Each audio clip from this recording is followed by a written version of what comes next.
2 बच्चे भी हैं। तुम्हारे 2 बच्चे भी हैं? तीसरा ऑन द वे है, अगस्त में हो जाएगा। तो दूसरों की बीवी पे लाइन भी मारते हो? अरे ये दूसरे की बीवी से ही 3 बच्चे हैं, मेरी वाली तो शादी के अगले दिन ही भाग गई। क्या बात है सर, क्या बात है सर, प्यारी समझ गई। एक नंबर का छिनारा। हाँ लड़का, तरक्की करने की उम्र में तुम खैनी बना रहे हो, खाक तरक्की करोगे? तरक्की करने से होता क्या है? तरक्की करने से तुम्हारे दुश्मनों का पिछवाड़ा जलेगा। इसका मतलब मेरा तरक्की हो गया है। खैनी बना रहे हैं हम, पिछवाड़ा जल रहा है इसका। प्यारी समझ गई। क्या बात है सर, क्या बात है सर। अच्छा चांदनी, मुझे जिंदगी की 3 ऐसी हकीकत बात बताओ। रुको जरा, सबर करो। देखो, हकीकत बात यह है, पहली स्कूल की घंटी, दूसरी घर का दरवाजा और तीसरी लड़की। तीनों को बजाओगे तो बच्चे ही बाहर आएंगे।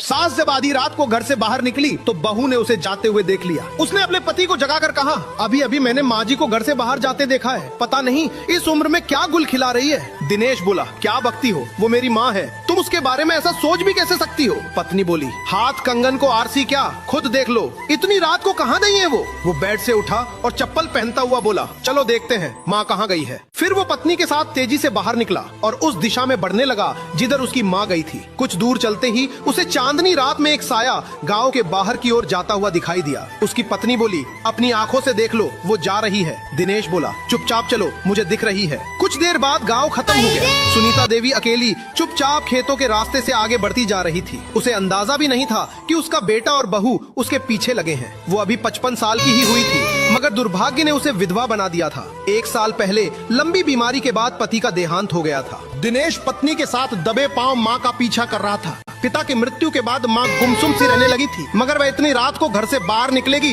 वह सोच भी नहीं सकता था। आज माँ उसे रहस्यमयी दिखाई दे रही थी। कुछ दूर चलने के बाद माँ ने पगडंडी पकड़ ली थी। अब वह एक संकरे से रास्ते से आगे बढ़ने लगी। दिनेश की पत्नी बोली, ये रास्ता तो हमारे खेत की तरफ जाता है। दिनेश गुस्से में बोला, तू बड़बड़ मत कर, मुझे दिख रहा है, माँ शायद खेत में ही जा रही है। पत्नी बोली, देखना तो यह है वह किससे मिलने जा रही है। दिनेश गुस्से में बोला, तेरा बाप बैठा है वहाँ, उसी से मिलने जा रही है। दिनेश का गुस्सा जायज था। माँ के चरित्र पर कोई शंका जाहिर करे तो एक बेटा कैसे सहन कर सकता है। वे दोनों चुपचाप पीछा करते हुए अपने ही खेत में पहुँच गए। उन्होंने देखा माँ अब खेत के कोने में बने शमशान की तरफ बढ़ रही है। दिनेश के खेत में उनका अपना पुश्तैनी शमशान था, जहाँ उसके दादा, परदादा, दादी और पिता को अग्नि दी गई थी। उन सब की चिता पर छोटी छोटी छतरियाँ बनी हुई थी। फिर दिनेश ने देखा माँ शमशान में जाकर एक छतरी के पास बैठ गई। दिनेश की पत्नी बोली, मुझे तो डर लग रहा है जी, माँ जी तो यहाँ भूतों से मिलने आई है। दिनेश कुछ भी नहीं बोला। वह चुपचाप चलकर एक जगह एक पेड़ की ओट में बैठ गया।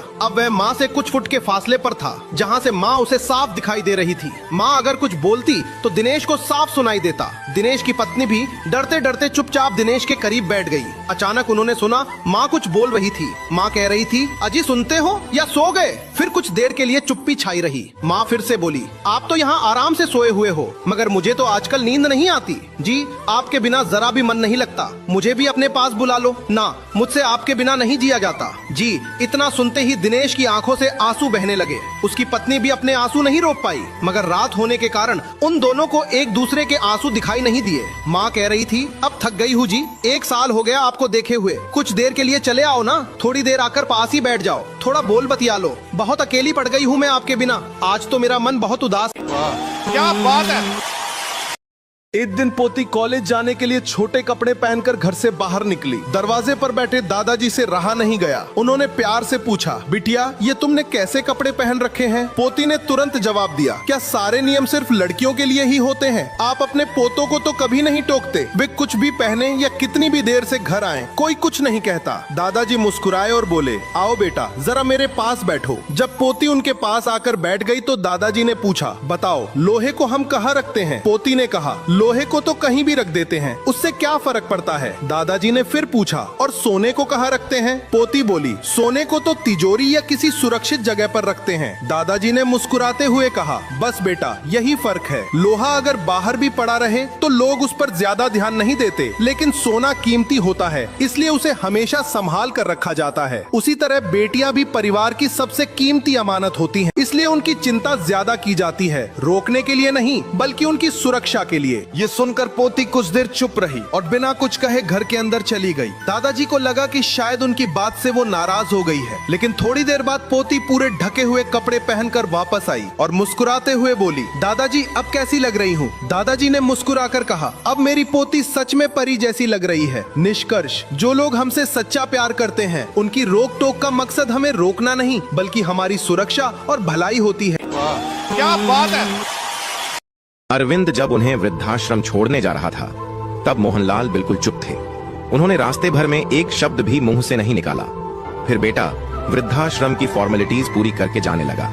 तब मोहनलाल ने उसे पास बुलाया और बोले, घर में मेरे पोते पोती का ख्याल रखना, वे मुझे न पाकर उदास होंगे। उसके बाद अरविंद वहां से चला आया।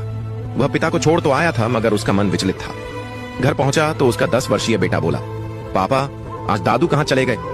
वह बोला, दादू तो गांव चले गए बेटा, कुछ दिनों बाद वापस आ जाएंगे। ये बोलते हुए उसकी आवाज कांप रही थी। मगर बेटा जिद पर अड़ गया, बोला, मैं भी गांव जाऊंगा, दादू के बिना मेरा मन नहीं लगता। उसके साथ 8 वर्षीय बेटी भी रोने लग गई। काफी देर समझाने पर भी बच्चे नहीं माने तो अरविंद ने दोनों को एक एक थप्पड़ लगा दिया। तब जाकर बच्चे चुप हुए। 8-10 दिन बाद बच्चे दादू के बिना रहना सीख गए थे। अरविंद भी आत्मग्लानि की सोच से बाहर निकल आया था।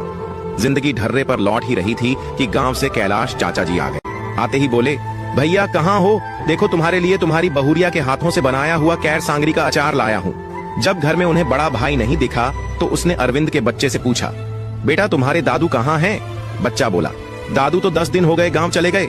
कैलाश बोला, गांव से तो मैं आया हूँ बेटा, वहां तो भैया नहीं पहुंचे। इतने में अरविंद आ गया, बोला, इधर आ जाइए चाचा जी, मैं बताता हूँ। अलग कमरे में बैठ जाने के बाद अरविंद बोला, दरअसल बात यह है चाचा जी की पापा को मैंने वृद्धाश्रम भेज दिया है, अब वे वहीं रहकर बुढ़ापा काटेंगे। चाचा बोला, तुम्हें थोड़ी बहुत शर्म नहीं आ रही ये बताते हुए? अरविंद ढीठता से बोला, इसमें शर्म की क्या बात है चाचा जी, अपनी जिम्मेदारी तो निभा ही रहा हूँ। 15,000 रुपए हर महीने मुझे वृद्धाश्रम में देने होंगे। चाचा बोले, मुझे शर्म आ रही है ये सब सुनते हुए। आज तुम पति पत्नी 2 लाख रुपए महीने से ज्यादा कमा रहे हो, अपने बूढ़े बाप को रोटी नहीं दे सकते तो लानत है तुम पर। तुम क्या समझते हो? 15,000 रुपया महीने के खर्च करके तुम सभी आड़ों से मुक्त हो गए। अरविंद बोला, मजबूरी हो गई थी चाचा जी, आजकल वो बहुत चिड़चिड़े हो गए थे, आपकी बहू से लड़ पड़ते थे, काम वाली को भी घर से भगा दिया, बच्चों की ट्यूशन टीचर से भी लड़ पड़ते थे, बच्चों की पढ़ाई पर भी फर्क पड़ रहा था। जब टीचर पढ़ाने आती थी तब बच्चे दादाजी के पास जाकर छुप जाते थे। पापा भी उन्हें दुलारते हुए कहते थे, रहने दो, पढ़ नहीं रहे हैं तो मत पढ़ने दो। चाचा बोले, याद करो तुम्हारी माँ तुम्हें हॉस्टल डालना चाहती थी मगर भैया ने तुझे हॉस्टल नहीं भेजा था, सिर्फ इसलिए कि वहाँ तुम्हें घर परिवार का प्यार न मिलने से तुम कहीं डिप्रेशन में न चले जाओ। जब तुम दोस्तों के साथ रहकर नशे के आदी हो गए थे सब तुझे बाल सुधार गृह में भेजना चाहते थे मगर भैया ने तुझे नहीं भेजा। कहते थे बेटा है मेरा, जिगर के टुकड़े को कैसे नजरों से दूर कर दूं। फिर महीनों तक तुझे सीने से लगाकर सोते थे, हर समय तेरे साथ रहते थे, साथ खेलते थे, तुझे ऐसी जिंदगी से बाहर निकाल कर लाए थे जहां से लौटना नामुमकिन होता है। क्या बात है।